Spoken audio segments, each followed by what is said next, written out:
মাধ্যমকে অনুরোধ করবো আপনারা এলাকার সাধারণ মানুষের সঙ্গে কথা বলুন, সাধারণ ভোটারদের মতামত নিন এবং বিভিন্ন যারা জরিপ করছে নির্বাচনের উপরে এমনকি সরকারি গোয়েন্দা সংস্থাগুলো তাদের কাছ থেকে জরিপ নিন এখানে কারা নির্বাচনে মানুষের ভোটে এগিয়ে আছে।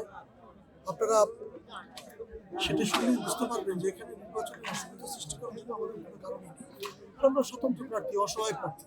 সব দল আমাদেরকে আমাদের নিজেদের দল আমাদেরকে বহিষ্কার করেছে। আমরা কোন শক্তিকে আমরা এগুলো করতে পারি? আমাদের সম্বল হচ্ছে একটাই, সেটা হল জনসমর্থন।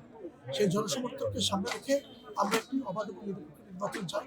সুতরাং এই ধরনের যারা পরাজয়ের আশঙ্কায় আছে, যারা নির্বাচিত হওয়ার আগে মন্ত্রী ঘোষণা দিয়ে বসে আছে, তারা পরাজয়ের আশঙ্কায় মন্ত্রিত্বের লোভে এই ধরনের কৃত্রিম সংকট এবং মব সৃষ্টি করে একটা নির্বাচন বানচাল করে এই নির্বাচনটা পরবর্তীতে করতে চায়। নির্বাচন যদি 12 তারিখে এখানে ফলাফল বাতিল হলে যদি বিএনপি রাষ্ট্র ক্ষমতায় আসে তাহলে তারেক রহমান সাহেবের প্রধানমন্ত্রিত্ব ভাঙিয়ে এখানে তারা কারচুপি করে আরেকটা নির্বাচন করবে। তার ধারাবাহিকতায় বিভিন্ন নাশকতার প্ল্যান করা হচ্ছে।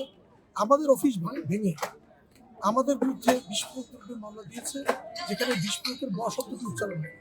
বিস্ফোরক কখনো যখন বোমাবাজি হয়, গুলি হয়, তার বিস্ফোরকের কোনো কিছু ভাঙচুর করেছে তারা লাঠি ছোটা নিয়ে, রড নিয়ে বিস্ফোরক দ্রব্যের মামলা দিয়েছে আমাদের। আরও মামলা দিয়ে আমরা প্রশাসনকে অনুরোধ করেছি যদি সুষ্ঠু তদন্ত সাপেক্ষে কোনো দোষী ব্যক্তি থাকে তাকে গ্রেপ্তার করার জন্য, তবে যদি বিনা দোষী, বিনা অপরাধী এবং সুনির্দিষ্ট কোনো তথ্য এবং প্রমাণ ছাড়া আমাদের কোনো কর্মীকে গ্রেপ্তার করা হয় তাহলে জোরদার আন্দোলন করে দেওয়া হবে। এবং কোনো ধরনের মব সৃষ্টি করে এখানে নির্বাচন বানচাল করে ষড়যন্ত্র করা হলে এটা প্রতিরোধ করা হবে এবং জনগণ রাস্তায় নেমে আসবে। আপনারা বিশ্বাস করুন এবং আমরা তাই